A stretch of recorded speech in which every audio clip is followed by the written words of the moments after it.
नमस्कार दोस्तों, 8 PM में आपका स्वागत है। मैं हूं आपका दोस्त धर्मेंद्र कंवारी। एक खबर बहुत वायरल हो रही है दोस्तों, और खबर ये है कि हरियाणा में ऑपरेशन रिवर्स लोटस चल रहा है। यानी कि जो कमल का फूल है भाजपा का, उसको उल्टा कर दिया है हरियाणा में कांग्रेस ने।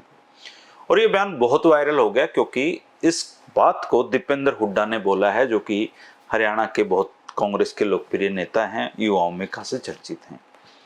अब सवाल ये कि क्या ऑपरेशन रिवर्स लोटस असल में चल रहा है? ये तो आप मुझे कमेंट करके भी बता सकते हैं। और इस ऑपरेशन रिवर्स लोटस की क्या सच्चाई है, इस पर भी हम बात करेंगे। लेकिन सबसे पहले आप वो बयान सुनिए जो हाथों हाथ वायरल हो गया दीपेंद्र हुड्डा का। महाराष्ट्र में, मगर हरियाणा में तो उल्टी कार्रवाई चल रही है। हरियाणा में तो भाजपा जो है अपना कहीं ऑपरेशन लोटस होगा, लेकिन हरियाणा में ऑपरेशन रिवर्स लोटस उल्टा टंगा हुआ। हरियाणा में भाजपा से छोड़ छोड़ के कांग्रेस पार्टी में 29 पूर्व विधायक पिछले एक साल के अंदर कांग्रेस पार्टी में शामिल हो गए।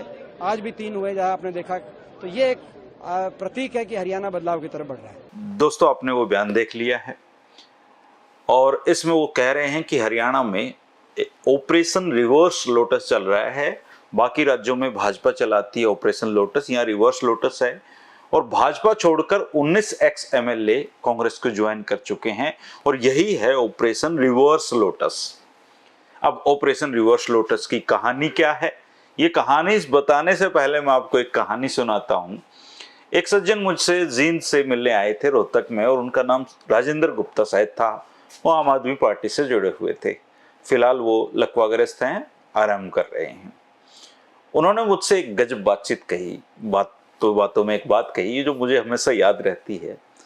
उन्होंने मुझे कहा कि हम उनकी जो पार्टी है आम आदमी पार्टी, वो बहुत सारे एक्स MLA से बात कर रही है, उनको पार्टी ज्वाइन कराएंगे। तो मैंने कहा, गुप्ता जी एक्स MLA में क्या रखा है, कौन पूछता है? बहुत सारे एक्स MLA तो बस किस्मत के धनी एक बार जीत जाते हैं, आप उन पे इतना जोर क्यों दे रहे हैं? तो इस पे लाला जी ने जो जवाब दिया था बहुत गजब का था। बढ़िया वाले अंदाज में उन्होंने कहा कि आप ब्याह में गए हो? मैंने कहा बिल्कुल गया हूं। बोले, ब्याह में 2 इंसानों की कदर होती है, एक दूल्हे की और दूसरी दुल्हन की। लेकिन आप सोचो कि अगर आप किसी शादी में जाए और वहां लाइटिंग ना हो, और तो ब्याह सजेगा नहीं। और चुनाव जो होते हैं ये शादियों जैसे होते हैं, ब्याह जैसे होते हैं, और इनमें चसबुज लट्टू लगते हैं। और ये जो एक्स MLA होते हैं, ये किसी भी पार्टी में चसबुज लट्टू का काम करते हैं। ये चुनाव जीतो या ना जीतो, लेकिन ब्याह को रंग लगाने के काम में आते हैं। इसलिए हर पार्टी पूर्व विधायकों को अपनी पार्टी में शामिल करवाती है, और चुनाव के ब्याह में ये फिर चसबुज लट्टू का काम करते हैं। ये वास्तव में सच्चाई भी है। अब मैं रिवर्स ऑपरेशन लोटस पर आता हूं। पत्रकार होने के नाते मेरी आदत है, सबकी पत्रकारों की है, शक करते हैं हर बात पे। तो मैंने कांग्रेस पार्टी के कई प्रवक्ताओं को फोन किया और उनसे उन 29 विधायकों की सूची मांगी जिन्होंने कांग्रेस ज्वाइन की है। हामी भरने के बावजूद वो मित्र ये सूची उपलब्ध नहीं करवा पाए, इसलिए मुझे थोड़ा सा टाइम लगा इस सूची को निकालने में कि कौन कौन लोग हैं। मेरी दिलचस्पी बनी, देखता तो हूँ कौन लोगों ने कांग्रेस को ज्वाइन किया है। इनमें से अधिकतर लोग वो हैं जो 2019 के चुनाव के बाद कांग्रेस में आए हैं, और मुझे काफी प्रयास करने के बाद ये एक सूची है 16 विधायकों की। 13 विधायकों के नाम मुझे नहीं मिले, 16 के ढूंढ पाया हूं। इनमें से जो मुझसे रह गए हों उसके नाम आप लिख सकते हैं। जो नाम मैंने आप इसमें ढूंढे हैं उनमें कई पूर्व विधायक ऐसे भी हैं जो एक एक नहीं बल्कि 2-2, 3-3 पार्टियों में घूम के कांग्रेस में आ गए हैं।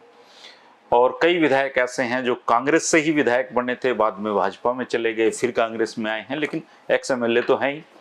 इनको ऑपरेशन रिवर्स लोटस की कैटेगरी में रखा जाए या पलटू मार कैटेगरी कोई बनाई जाए, मुझे समझ में नहीं आता, ये अलग विषय है।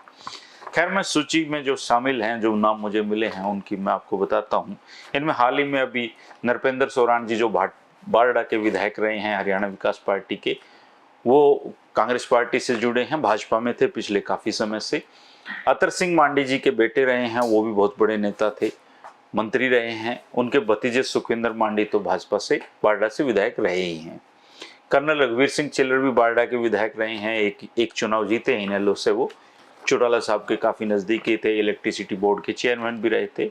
कई सारी पार्टियां घूम घाम चुके हैं, भले आदमी हैं, और अब कांग्रेस में आए हैं। फूल सिंह खेड़ी जी आए हैं जो गुलाचिका से विधायक रहे हैं 2009 में इनेलो की टिकट पे शायद, और कई पार्टियां ये भी देख चुके हैं, कांग्रेस में आ गए हैं। रामवीर सिंह जी 2009 में इनेलो की टिकट पे पटौदी से विधायक बने थे और उन्होंने दलित नेता डॉक्टर कृपाराम पुनिया को हराया था, ये बड़ी उपलब्धि उनकी थी, वो भी कांग्रेस में आए हैं।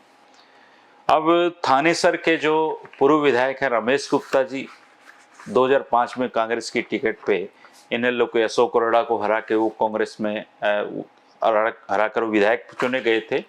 गुप्ता जी भी भाजपा समेत कई पार्टियां शायद देख चुके हैं, अब कांग्रेस में आए हैं। पदम दहिया का नाम आप जानते हैं, इनेलो के विधायक रहे हैं खरखोदा से 2000 में, अब कांग्रेसी हो चुके हैं पूरी तरीके से। 1996 में हविप्पा के विधायक थे विजेंद्र कादियान जी, वो भी अब कांग्रेसी हुए हैं। भिवानी से पूर्व विधायक शिवशंकर भारद्वाज जी कांग्रेस से विधायक बने थे 2005 में, इसके बाद चुनाव हार गए, फिर जजपा में चले गए, जजपा से चुनाव लड़ा, अब फिर वापस आए हैं। किरण चौधरी जी ने इनके पांव नहीं लगने दिए, अब पता नहीं कैसे क्या काम चलेगा डॉक्टर साहब का, ये तो वक्त बताएगा। शारदा राठौड़ जी बल्लभगढ़ से हैं, कांग्रेस की विधायक बन चुकी हैं 2-3 बार, पार्टी छोड़ी फिर घूम घाम के कांग्रेस में लौट आई। रामनिवास घोड़ेला जी विधायक रहे हैं बरवाड़ा से, वो तो टिकट मांगने भी नहीं गए थे, हुड्डा साहब से कहते हैं, और सिर्फ पेड़े का डब्बा लेके गए थे, हुड्डा साहब ने उनको टिकट दे दी, चूंकि एक प्रजापत को टिकट देनी थी। 2019 में निर्दलीय चुनाव लड़कर हार गए, अब फिर कांग्रेसी हुए हैं। इसी तरीके से उकलाना से नरेश सेलवाल कांग्रेस के विधायक रहे हैं, फिर निर्दलीय होकर चुनाव लड़े, अब फिर से कांग्रेसी बने हैं। जुलाना से इनेलो के 2 बार विधायक रहे परमिंदर ढुल जी, उनके पिताजी भी काफी बार विधायक रहे हैं जो दल सिंह जी, वो भी भाजपा होते हुए कांग्रेस में आए हैं। सुशील इंदौरा जी सांसद विधायक रहे हैं, अब तो कोई 80 सेल का शायद उनको अध्यक्ष भी बनाया हुआ है कांग्रेस ने, वो भी सब पार्टियां देख दाख चुके हैं। प्रोफेसर संपत सिंह जी का नाम आपने सुना होगा, इनेलो से कांग्रेस, कांग्रेस से भाजपा, अब फिर से कांग्रेसी वो हुए हैं। नारनौंद के पूर्व विधायक राम भगत शर्मा जी निर्दलीय विधायक बने थे, लगभग सारी पार्टियों का अनुभव लेके कांग्रेस का अनुभव लेने आए हैं। कांग्रेस नारनौल से ही एक पूर्व विधायक है राधेश्याम शर्मा जी, वो भी कांग्रेसी हुए हैं, 2005 में निर्दलीय जीते थे। तो कुल 16 नाम मुझे मिले हैं जो हाल फिलहाल में कांग्रेस से जुड़े हैं 2019 के बाद। तो 3 साल का ये वक्त, करीबन 2.5-3 साल का वक्त है, इसमें ये लोग 16 नाम मुझे मिल पाए हैं। कुछ नाम मुझसे छूट गए होंगे, नहीं मिले होंगे, उनका नाम आप कमेंट करके बता सकते हैं। ये बिल्कुल अलग बात है कि इन विधायकों का जनाधार है या नहीं है, या जिस पार्टी में ये गए हैं वहां से इनको टिकट मिलेगी या नहीं मिलेगी, लेकिन ये वास्तव में सच्चाई है कि ये जो चसबुज लट्टू होते हैं, ये 2024 का चुनाव रूपी जो शादी है उसको रंगीन जरूर बना देंगे। और ये वक्त बताएगा कि ऑपरेशन रिसर्च जो रिवर्स लोटस है, उसने दीपेंद्र हुड्डा को चर्चा में तो लाया है, लेकिन इसका फायदा कितना होगा ये भी वक्त के तगाजे में है। भाग सिंह छात्र जी, अनिल धनतोड़ी, कुलदीप बिश्नोई जैसे लोग कांग्रेस छोड़ के भाजपा में हाल फिलहाल गए भी हैं।